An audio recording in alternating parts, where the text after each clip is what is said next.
Hello, magandang araw na naman sa ating lahat mga bro, mga kabadis, mga TH, Luzon, Visayas, Mindanao. Mapagpalang araw sa ating lahat mga TH. Ito ay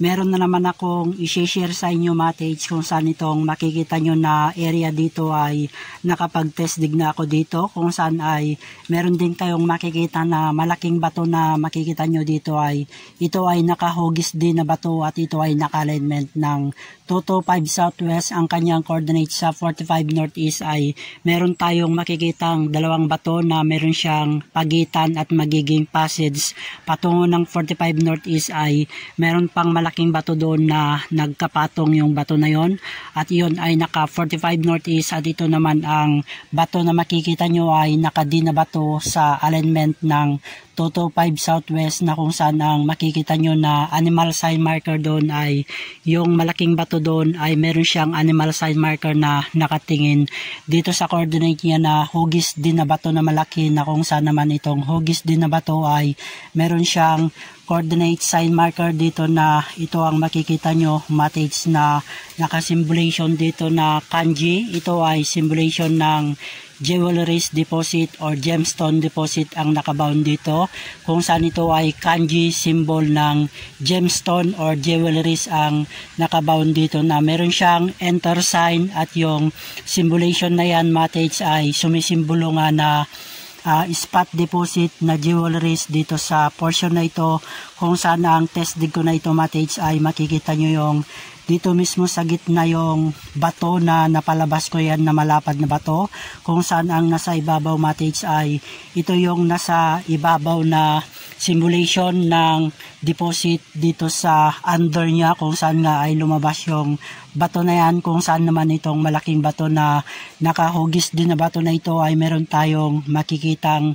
hole dito. Yan ang simulation ng spot deposit. Pagdating dito sa kanyang ibabaw ay meron tayong makikitang simulation na enter sign, na kung saan yung enter sign na yan ay connect siya dito sa portion na ito, kung saan ay makikita nyo yung arrow pointing down na meron siyang isang dot. Yan ang simulation sukat 3 feet patungo dito sa portion na ito, kung saan naman yung arrow ay naka-pointing down, at dito nga ang spot matage kung saan ang bato na malalaki ay nasa pagitan talaga ang spot deposit, kung saan ang lock na nandito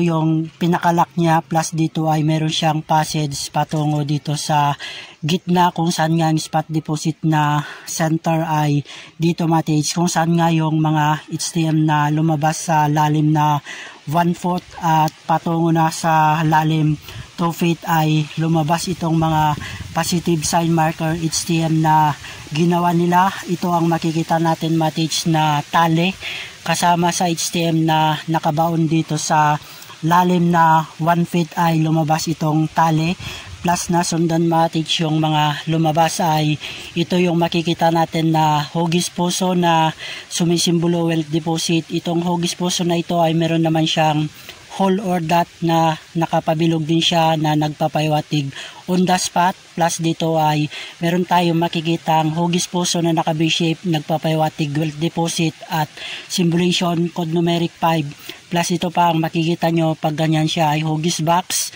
at naka V-shape din siya. Ang hugis box or square box ay sumisimbolo ng kotse sa kanji or symbolation ng door entrance, plus ito ang makikita nyo matage na symbolation naman ito ng box, na ang ibig sabihin nito ay nakabox yung deposit na nakatago dito sa area na ito, plus dito pa matage ay naka V-shape din itong bato na ito. At ito pa ang pinaka-legit matage na lumabas, dahil ito ay isang uri ng lata ito na sumisimbolo sa metal element naman itong bote. Anong bakal na ito ay symbolation ng metal element or ito ay isang uri ng lata ito matage na sumisimbolo ng metal element. Plus dito pa ay makikita nyo ito ay naka V-shape din na nakatid siya. Pagdating sa ilalim matage ay ito naman ang makikita nyo na naka V-shape pa rin, sumisimbolo pa rin ng code numeric 5 center, at ito pa ang makikita nyo na bato na semi-oblong siya, kaya ang spot deposit matage ay dito mismo yung kinaroroonan ng spot deposit, kung saan ang pinaka ibabaw yung nauna na nasa surface ay ito yung symbolization na sumisimbolo ng positive na may nakatago nga dito mga tids, kung saan ay yung mga kasama na lumabas na mga bato ay yan ay nasa lalim 1/4 mga tids, na lumabas yung mga bato na kasamang HTM na ilinagay nila na sumisimbolo nga na positive area dito mga tids. Plus dito mga tids ay meron din kayong makikita na ito ay naka-puzzle type siya.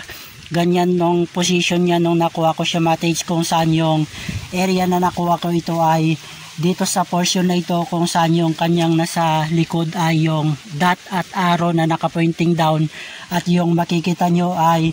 naka-puzzle type ito mga tids, kung saan ay titingnan natin kung ano ang pinapahiwatig niya. Ito ay simulation ng gold bar deposit ang nakabaon dito. Plus ito ba mga tids ay gold bar pa rin ang pinapahiwatig niya. Plus ito ay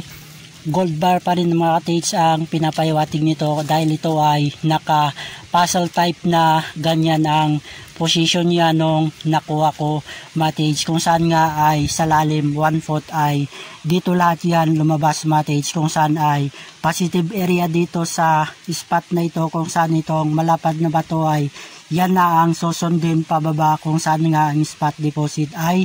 dito na mismo mga tids. At ito ang makikita nyo mga tids ay kulay yellow, ito ay symbolization nito ng gold deposit or positive spot ang pinapahiwatig nito, na dito nga ay may nakabaon dito mga tids, dahil ang pinaka-legit na surface marker na kanji sign symbol na inukit ng mga hapon ay ito ang symbolization na kanji. Ibig sabihin ito ay gemstone or jewelries ang nakabaon dito mga tids, kung saan ang coordinate niya ay ito yung malaking bato na nakadin na bato na meron siyang enter sign at meron siyang hole symbolization spot deposit dito mga tids. Pagdating dito naman sa naka-symbolization na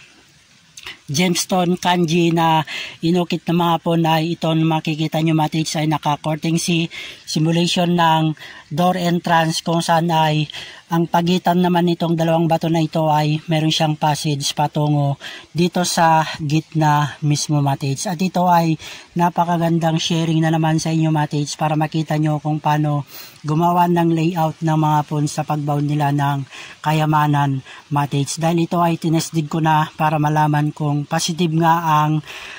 spot dito kung may nakatago nga mga tids. At ito nga ay lumabas na yung mga iba't ibang klaseng uri na ginawa nilang HTM hidden trail treasure marker na ginawa nila mga tids. Good luck sa ating lahat. Nawala tayo ay magtagumpay sa ating operation nitong taong 2024 mga katids. Good luck, Abalayam, and King Bisaya Wasyay, guide and bless sa ating lahat mga tids. Yada, more power to all katids.